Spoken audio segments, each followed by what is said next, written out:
Hi friends, இன்றைக்கி நம்ம பார்க்க போகிறது தக்காளி சாதம். இது ரொம்ப டேஸ்ட்டாக இருக்கும். ஹோட்டல் ஸ்டைலில் இந்த மாதிரி பண்ணுவாங்க. அதை விடவும் டேஸ்ட்டாக நல்ல ரிச்சாக சூப்பரான ஒரு தக்காளி சாதம் இன்றைக்கி நம்ம பண்ண போகிறோம். இது பிரியாணி டேஸ்ட்டில் இருக்குங்க, வேறு லெவல் டேஸ்ட்டில் இருக்கும். இது கூட எக்ஸ்ட்ரா காய்கள்லாம் போட்டு பண்ணியிருக்கேன். எப்படி பண்ணாங்கிறது பார்க்கலாம். அதுக்கு முன்னாடி நம்ம சேனல் மறக்காமல் சப்ஸ்கிரைப் பண்ணி வச்சுக்கோங்க. உங்களுக்கு நல்ல வெரைட்டி ரைஸாக நான் அடுத்தடுத்து வீடியோவில் அப்லோட் பண்ணுறேன்.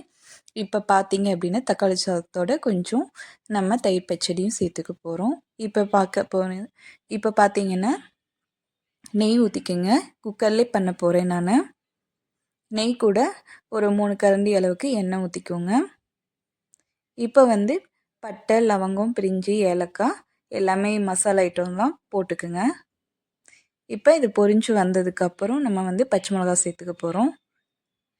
அதுக்கப்புறம் சின்ன வெங்காயத்தை நான் குட்டி குட்டியாக தட்டி வச்சுருக்கேன். இந்த மாதிரி இடித்து சேர்த்துக்கோங்க. அப்போ தான் டேஸ்ட்டாக இருக்கும். பெரிய வெங்காயம் சேர்க்குறதுனால சேர்த்துக்கலாம். சின்ன வெங்காயம் சேர்க்கையில் இதோட சாப்பாடு டேஸ்ட்டும் சூப்பராக இருக்கும். அதுவும் இடித்து செய்கிறதுனால இன்னும் டேஸ்ட்டாக இருக்கும். 1 2 தட்டி சேர்த்துக்கோங்க. இப்போ பார்த்தீங்கன்னா இது நல்ல வெங்காயம் நல்லா வதங்கி வரணுங்க. அதுக்கப்புறம் தான் நம்ம இஞ்சி பூண்டு பேஸ்ட்டு அப்ளை பண்ண போகிறோம். இப்போ பார்த்தீங்க அப்படின்னா இஞ்சி பூண்டு பேஸ்ட்டு போட்டுக்கலாம். இப்போ பார்த்தீங்கன்னா இஞ்சி பூண்டு, வெங்காயம் எல்லாமே நல்லா இதாகி வரணும். பச்சை வாசனை போய் வதங்கி வரணும். இப்போ இது நல்லா வதங்கிருச்சு. இப்போ தக்காளி சேர்த்துக்கலாம். தக்காளி நான் ஒரு 4 பழம் நான் சேர்த்துருக்கேன். இந்த சாதம் ஒரு 3லேருந்து 4 பேர் சாப்பிட்ற அளவுக்கு நான் பண்ணியிருக்கேன். அதுக்கு தேவையான அளவு தான் இதெல்லாம்.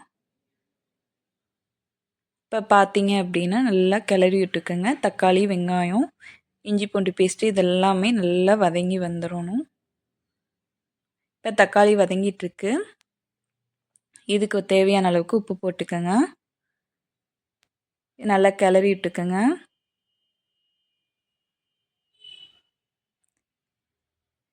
இப்போ பார்த்தீங்கன்னா நம்ம எடுத்து வச்சுருக்க காய்கள்லாம் சேர்த்துக்கலாம். இந்த கேரட்டு, பீன்ஸு உங்கள்கிட்ட என்ன காய் இருக்கோ அதுலேயும் சேர்த்துக்கோங்க.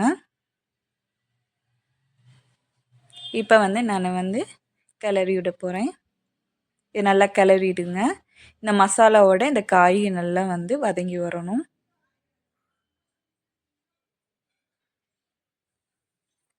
இப்போ பார்த்தீங்கன்னா 1 ஸ்பூன் அளவுக்கு கரம் மசாலா சேர்த்துக்கோங்க.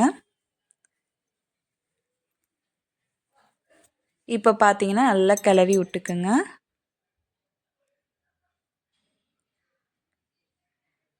இப்போ நல்லா கிளறி வந்ததுக்கப்புறம் பார்த்தீங்க அப்படின்னா அரிசி சேர்த்துக்கலாம்.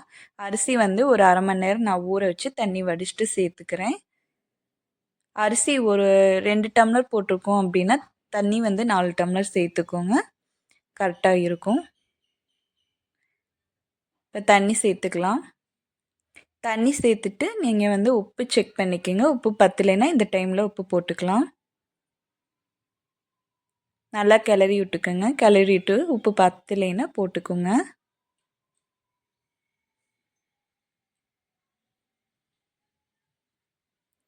இப்போ எனக்கு உப்பு கொஞ்சம் பத்தாத மாதிரி இருக்குது. நான் லைட்டாக போட்டுக்கிறேன்.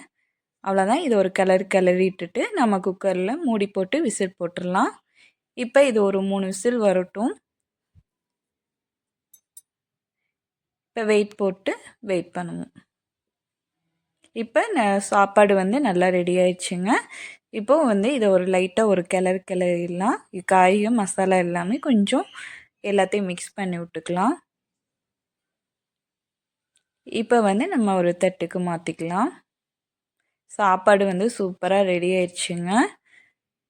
கண்டிப்பாக இந்த மாதிரி ட்ரை பண்ணி பாருங்கள். இது ஒரு பிரியாணி டேஸ்ட்டில் இருக்குங்க. சாப்பாடு சூப்பராக ரெடியாகி வந்திருக்கு. இது கூட தயிர் வெங்காயம் சேர்த்துக்கோங்க, நல்லா இருக்கும்.